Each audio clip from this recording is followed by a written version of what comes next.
Bonjour. Tu dois savoir que pour écrire un récit, il est important de créer son cadre spatio-temporel, juste comme on crée les personnages. Dans un cours précédemment expliqué, je t'ai fourni un guide pratique pour t'aider à inscrire les événements de ton récit dans le temps. La présente vidéo te permettra de situer ton histoire sur le plan spatial. L'évocation d'un lieu ne sert en effet pas uniquement à situer l'histoire sur le plan spatial, elle permet également de susciter des émotions chez le lecteur. Planter le décor du récit, le cadre spatial. Le cadre spatial d'un récit fait partie de ce qu'on appelle l'univers spatio-temporel. Dans un récit, l'espace ou le lieu constitue le décor de l'action. C'est pourquoi il est nécessaire de situer le récit dans l'espace dès les premières lignes.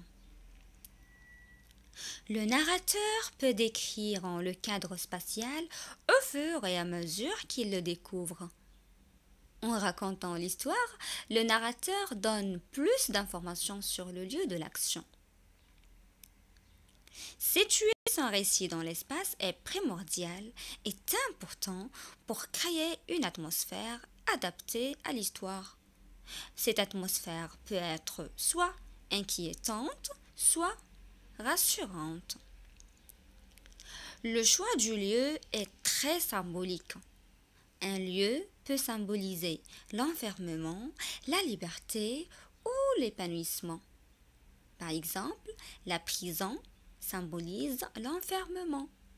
Un endroit verdoyant, un jardin, peut symboliser la liberté, alors que la maison des grands-parents située à la campagne peut symboliser l'épanouissement, la joie ou le bonheur. Pour mieux comprendre comment le cadre spatial parvient à créer une atmosphère soit rassurante ou inquiétante dans le récit, je t'invite à lire cet extrait du roman intitulé Une vie, écrit par le grand écrivain français Guy de Maupassant. Intéressons-nous au texte. Jeanne s'approcha de la fenêtre. Mais la pluie ne cessait pas. L'averse, toute la nuit, avait sonné contre les carreaux et les toits. Le ciel, bas et chargé d'eau, semblait crever. Se vidant sur la terre, la délayant en buis, la fondant comme du sucre. Des rafales passaient pleines d'une chaleur lourde. Le ronflement des ruisseaux débordés emplissait les rues désertes ou les maisons comme des éponges. Jeanne sortit la veille du couvent, libre enfin pour toujours, prête à saisir tous les bonheurs de la vie dont elle rêvait depuis si longtemps. Ici, le personnage principal est Jeanne. Elle se trouve à la maison, elle s'approche de la fenêtre. Le narrateur commence à présenter le cadre spatial. Il se met à décrire le monde extérieur.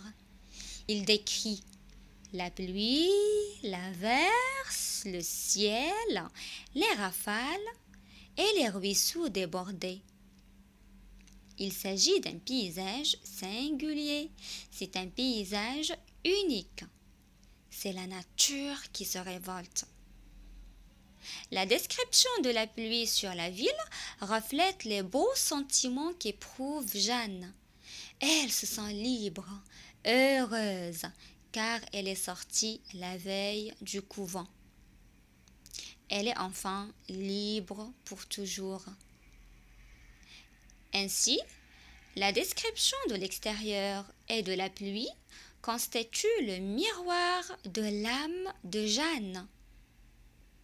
Retenons donc la présentation du cadre spatial et la description des paysages sont toujours en fonction du personnage qui les fréquente ou les observe. Le choix du cadre spatial peut participer à la création d'une atmosphère rassurante dans le récit. Intéressons-nous à cet extrait du livre d'Henri Bosco intitulé L'enfant et la rivière. Lisons tout d'abord cet extrait. Le jour pointait à peine, tante Martine dormait encore dans sa chambre. Elle avait fureté jusqu'à minuit. Je profitais de son sommeil pour bourrer de provisions un petit sac. Figues, noix, quignons de pain. 1 heure après, j'étais au bord de la rivière. Quelle splendeur! L'onde était devenue limpide et le bleu d'un ciel vif, lavé, où le vent poussait en riant 2 petits nuages, se reflétaient sur ces eaux claires qui, d'un gros mouvement, fuyaient vers un horizon de collines. Le personnage principal s'appelle Pascalet. Le narrateur s'appelle Pascalet. Ici, c'est Pascalet qui parle. Pascalet est un enfant qui vit chez ses parents avec sa tante Martine, à proximité d'une rivière. Pascalet est complètement fasciné par cette rivière. Il adore la rivière. Pascalet rêve de pouvoir s'y rendre seul, ce que ne lui autorisent pas ses parents. Le cadre spatial des événements est donc la rivière. Pascalet décrit toutes les merveilles que la rivière détient. Il décrit le ciel bleu d'un ciel vif. Il décrit le vent poussait en riant 2 petits nuages. Il décrit également l'horizon. Cette phrase « Quelle splendeur !» reflète l'admiration qu'a Pascalet pour cet endroit magique. Cette description du cadre spatial crée donc une atmosphère rassurante. Voici quelques expressions qui te permettront de créer une atmosphère rassurante dans ton récit. Je me laissais envoûter par la beauté de cet endroit. Tout me plaisait dans ce paysage grandiose. La senteur des fleurs était une merveille.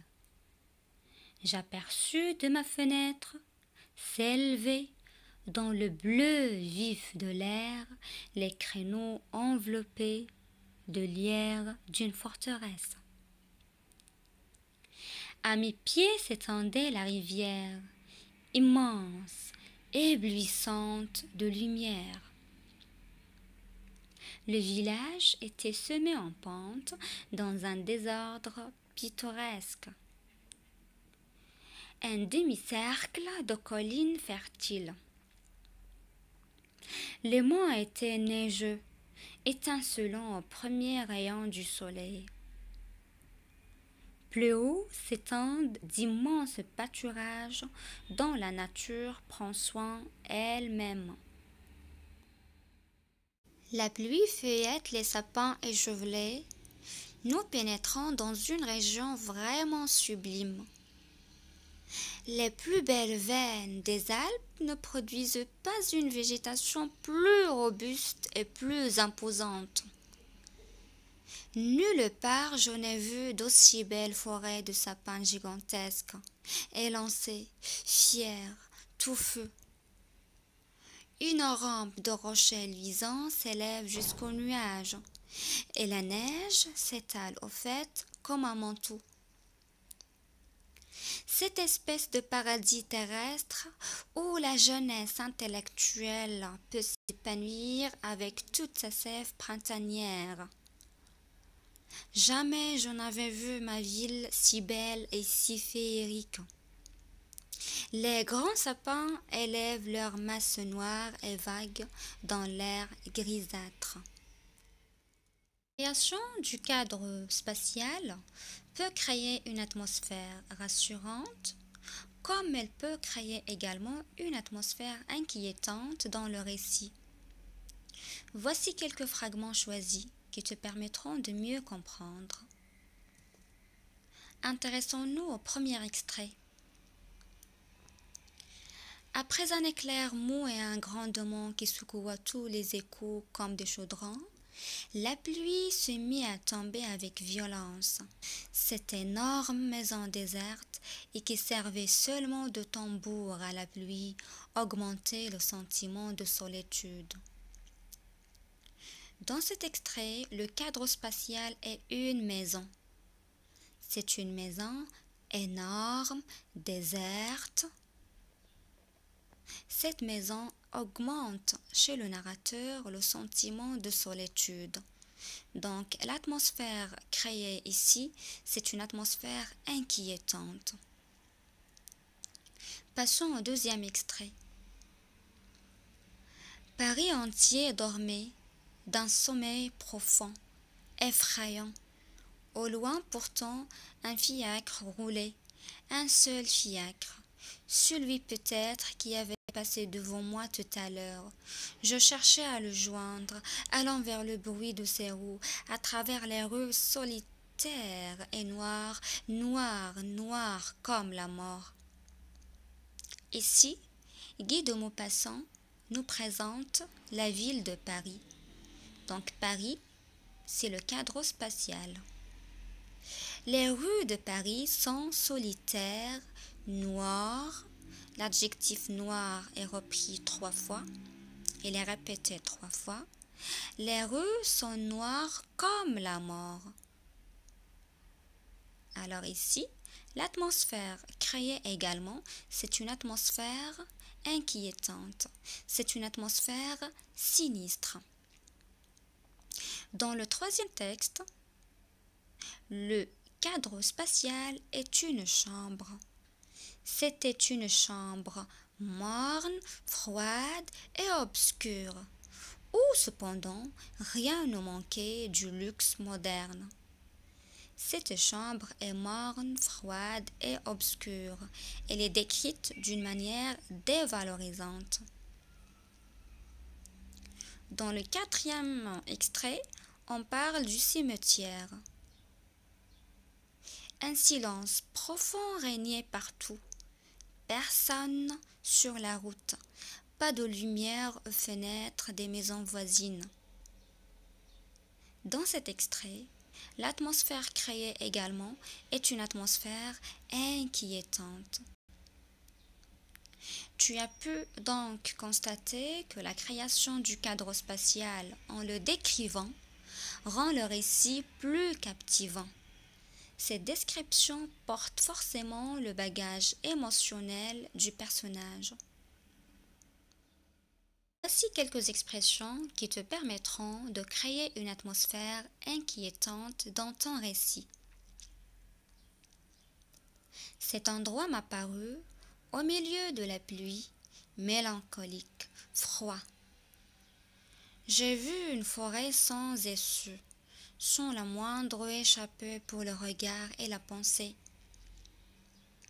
Il y avait partout des sapins, des prairies étroites et des forêts coupées par l'invincible rempart de la montagne, par les éternels brouillards. Le murmure de la rivière ne nous arrive même pas. Tout est silence, mystère, ténèbres. Pas une grenouille verte dans les fossés, pas un insecte dans l'herbe, pas un chien qui aboie à l'horizon. Tu peux créer une atmosphère inquiétante dans ton récit en parlant de conditions climatiques difficiles par exemple. Une chaleur très forte et donc ta nuit va durer trop longtemps. La neige tombe en continu. Tu peux décrire des bruits, le grondement du tonnerre, le fracas de l'orage, le froissement de feuilles, feuilles avec S, le sifflement du vent. Tu peux décrire ta peur. Je tremble de peur, j'ai une peur bleue, je suis mort de peur, j'éprouve un sentiment d'insécurité. Tu peux parler également de l'obscurité, du noir. Il fait nuit, c'était une nuit sans lune. Je tâtonne, j'avance à tâtons. La chaleur, un climat chaud. Une chaleur écrasante, un soleil de plomb, un soleil implacable, un coup de soleil, être aveuglé par la lumière, des feuilles jaunies, avoir la gorge sèche, avoir les mains moites. Un climat froid, un climat rude, un climat particulièrement rigoureux, la neige crisse sous les pas, le vent siffle, claquer des dents, avoir les lèvres bleues de froid, un temps pluvieux, être trempé jusqu'aux os. Je te soumets cette banque d'expressions qui te permettra de mieux planter le décor de ton récit. Je te conseille surtout de décrire brièvement le cadre spatial après l'avoir créé. Sers-toi de tes sens, car un lieu, c'est ce que nous voyons, mais aussi ce que nous sentons, ce que nous entendons, ce que nous goûtons et ce que nous touchons. Un lieu, c'est également ce que nous ressentons. Arrivés à la montagne, nous commençâmes à l'escalader en rigolant. À son sommet, nous étions éblouis par la belle vue. La montagne était couverte de plusieurs fleurs sauvages, on dirait un beau tapis multicolore. Le chemin devenait gai, on se baladait le long du petit cours d'eau. On y respirait à pleines narines des parfums de menthe sauvage. L'endroit était calme, il donnait envie de s'allonger à l'ombre et rêver. C'était une très belle vue d'ensemble d'un magnifique paysage de montagne. Le soleil venait de décliner sur la montagne. La rivière. Je me trouvais au pied d'une haute montagne, dominant une vaste plaine, à travers laquelle coulait une majestueuse rivière. La rivière brillait comme un ruban d'argent. Des canards nageaient dans l'eau claire et propre de la rivière. La rivière s'éparpille dans les champs. Quelques pigeons se promenaient au bord du ruisseau. Ce petit lac dormait. La rivière était profonde, de rives escarpées, semées de roches aiguës. La rivière, l'étang et la mare s'éveillent. Le rivage était rocheux. La lumière du soir illuminait à peine l'étendue de ces eaux désertes. Du haut de sa falaise, un bois épais de chênes verts descendu des collines assombrissait les eaux. Au milieu du lac reposait une île. On y voyait une petite chapelle. Quelques pigeons se promenaient au bord du ruisseau. La campagne. La campagne était fleurie, belle et calme. J'apercevais des coquelicots rouges et des marguerites blanches. Nous nous arrêtâmes près d'un ruisseau. Près de là, un poulain gambadait dans la prairie. Là-haut, la rivière serpentait à travers les champs, les collines qui ondulaient doucement. Assise près de la fenêtre, j'ouvrais de grands yeux devant un paysage magnifique qui défilait devant moi.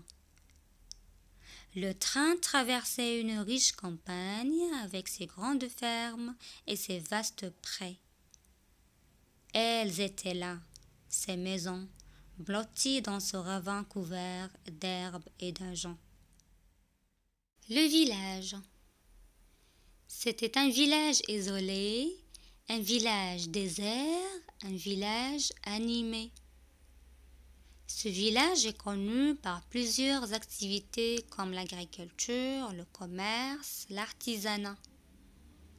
L'air est tellement pur que vous pouvez sentir en même temps l'odeur fraîche de la mer mêlée à celle de la végétation de la colline. Tous les soirs au crépuscule, j'entendais les appels répétitifs à la prière en provenance de plusieurs mosquées environnantes. Cette ferme était assurément la plus vaste, la plus opulente. J'apercevais de belles étables bâties en silex, des écuries pour chevaux. Je voyais au loin une maison d'habitation en briques rouges qui ressemblait à un petit château. Un peu plus loin, je voyais le tumulte rougeoyant des toits du village, avec tout un désordre de ruelles, de murettes. La forêt. La forêt était immense. Les arbres s'étendaient jusqu'à l'horizon. Les feuilles sèches étaient dispersées par-ci, par-là dans la forêt. C'était un monde calme, pas de bruit, pas de vacarme. Les arbres étaient hauts, propices à la construction de cabanes. On y croisait les matins de bonne heure quelques lièvres, cerfs et, avec un peu de chance, un sanglier.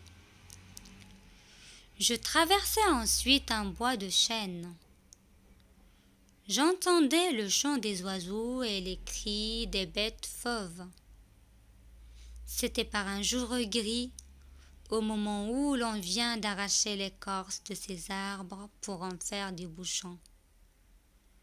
Nous déjeunâmes donc sur l'herbe, dans les ruines d'une vieille forteresse. La mer. Les barques aux voiles blanches se balançaient sur les vagues.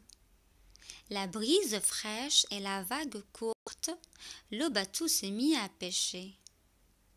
La mer démontée battait les falaises, se ruait contre la terre. La pêche était bonne. Les larges poissons à ventre blanc gisaient à côté des pêcheurs. Des volutes de nuages fins tourbillonnaient, poussés par une légère bise. Le temps était beau. Le bateau de pêche, sous toutes les voiles, sillonnait légèrement une mer paisible. La mer n'était éclairée que par quelques étoiles luisantes. Ce paysage est une œuvre parfaite de la nature. Ce paysage est le refuge des amateurs de la photographie. Cet endroit est d'une beauté incroyable. Gare. La salle d'attente est immense et animée. Les gens achètent des journaux au kiosque. À la porte d'entrée, je croise un contrôleur avec une casquette blanche. Il poinçonne les tickets.